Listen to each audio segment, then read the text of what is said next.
Does everybody feel the pain of death?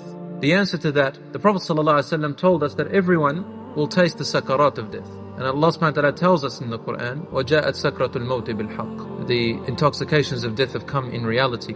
And Rasul ﷺ himself used to feel the intoxications of death. He said when he was dying, he used to wipe his forehead and he would say, Subhanallah, inna lil mawti la sakarat. Glory be to Allah. To death there really are intoxications. And sakra literally means intoxication. It also means to be in a state of unconsciousness. It's also used for alcohol when a person gets sakar. So death has intoxications, and this is what every person shall feel. So now the question is, how does the soul exit the body? And is there a difference between the believer and the disbeliever? Yes, there is. And the Prophet ﷺ described, as if you can see it, the soul exiting from the body of the believer and the disbeliever. There is a long hadith that the Prophet ﷺ, he was sitting once with his companions, and a janazah passed by. And the Prophet ﷺ asked about that person, and then he ran. Rasul ﷺ walked very fast until he reached a place, fell to his knees, and he began to weep. Rasul ﷺ began to cry a little bit. He brought a stick and he started to poke it into the ground like this and look up into the sky. And then he said to his companions, seek refuge in Allah from the punishment of the grave.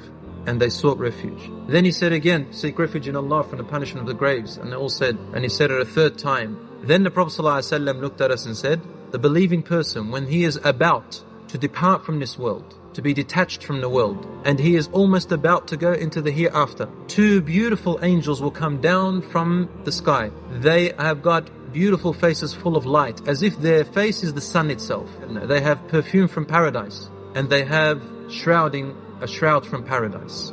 And then they wrap him, and they place the perfume in him, and the angel of death is there. And he says to the soul of the believer, come out to a pleasure from your Lord. Come out to a luxury that you are going to receive from your Lord. O beautiful, pure soul. The Prophet ﷺ said, the soul of the believer comes out just like water spilling from a jug. And the two angels, they don't allow the angel of death to hold it for long at all. For as soon as they can, they take the soul off him and they climb up with it into the heavens. Rasul ﷺ told us, as for the bad soul, the opposite happens. Two angels who look terrible, whose face is darkened and horrible, they come down. And the angel of death stands at the head.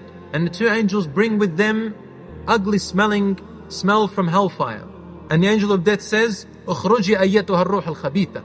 Come out, O dirty, stinking soul. Come out to a wrath from your Lord and a displeasure from him. Well, the hadith says that the soul runs away inside the body.